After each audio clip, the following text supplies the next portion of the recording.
Mission লাইলাতুল কদর। আমাদের লাইলাতুল কদর যেন কোনোভাবে মিস না হয়। কমসে কম 5টা, আর আপনার পক্ষ থেকে বুদ্ধি খাটায় আপনি আরো 2-1টা বের করতে পারেন।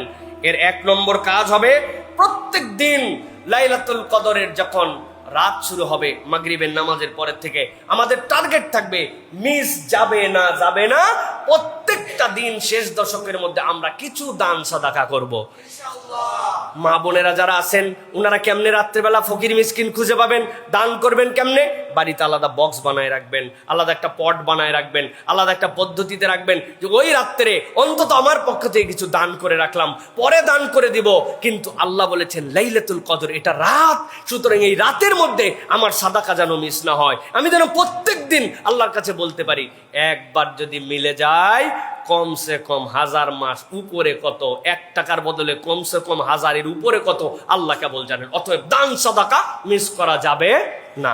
2 নম্বরে যেটা বলবো প্রিয় ভাইরা, প্রত্যেক দিন আমাদের কিছু না কিছু অতিরিক্ত সালাত আদায় করতে হবে প্রত্যেক রাত্রে। র্যান্ডম যেটা আমার কিয়ামুল লাইল আছে, র্যান্ডম যেটা আমার তাহাজ্জুদ আছে, বা আমার জন্য যেটা তারাবি আছে, সবের বাহিরে ওই মাগরিবের পর থেকে ফজরের আগ পর্যন্ত লাইলাতুল কদরের নিয়তে 2 রাকাত, 4 রাকাত, 6 রাকাত, 8 রাকাত আমার সাধ্যের মধ্যে, তবে নিম্নে থেকে নিম্নে 2 থেকে 4 রাকাত নামাজ আমার মিস হবে না। এটা লাইলাতুল কদরের আমল হবে শেষ দশক থেকে। 3 নম্বর যেটা, প্রত্যেক রাত্রে টার্গেট করব আল্লাহর নবীর প্রতি কিছু দরুদ এবং সালাম পেশ করার জন্য। আমার যেন কোনোভাবে মিস না হয়।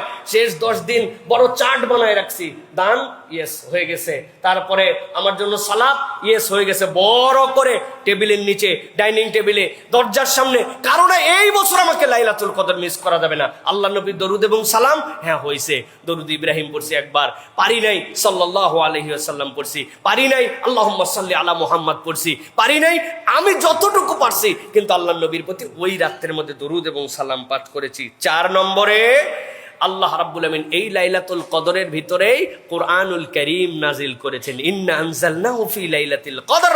এই হিসাবে প্রত্যেক রাত্রে আমি কিছু না কিছু কোরআন তেলাওয়াত করব লাইলাতুল কদরের নিয়তে। ভাই এত ব্যস্ততার মধ্যে পড়ে গেছিলাম, ঠিক আছে আলাম তারা থেকে সূরা নাস আপনার মুখস্থ, আপনি নিয়ত করছেন আলাম তারা থেকে সূরা নাস, এইটুকুই মুখস্থই তেলাওয়াত করছি, সূরা 3 মুখস্থই তেলাওয়াত করেছি, সূরা দুহা মুখস্থই তেলাওয়াত করেছি, সূরা ইয়াসিন যে কয় আয়াত পারি মুখস্থ তেলাওয়াত করেছি। কিন্তু আমি লাইলাতুল কদরের নিয়তে আমি কিছু কোরআন তেলাওয়াত করব ইনশাআল্লাহ, পারবো ইনশাআল্লাহ। এরপরে যেটা প্রিয় ভাইরা, সেটা হচ্ছে প্রত্যেক রাত্রে এই দোয়াটা শিখতে হবে এবং পড়তে হবে। আল্লাহ নবী সাল্লাল্লাহু আলাইহি সাল্লামের কাছে হযরত আয়েশা সিদ্দিকা রাদিয়াল্লাহু তাআলা জিজ্ঞাসা করেছিলেন, ইয়া রাসূলুল্লাহ যদি আমি লাইলাতুল কদর পেয়ে যাই কি দোয়া করব? আল্লাহ নবী দোয়া শিখিয়েছেন, আল্লাহুম্মা ইন্নাকা আফুউন তুহিব্বুল আফওয়া ফাফু আন্নি, আল্লাহুম্মা ইন্নাকা আফুউন তুহিব্বুল আফওয়া ফাফু আন্নি। আল্লাহ আপনি ক্ষমাকারী, ক্ষমা করা পছন্দ করেন, আপনি আপনার এই বান্দা, আপনি আপনার বান্দিকে মাফ করে দেন, আল্লাহুম্মা আমিন। তাহলে আমরা এই আমলগুলা করতে পারবো তো ইনশাআল্লাহ?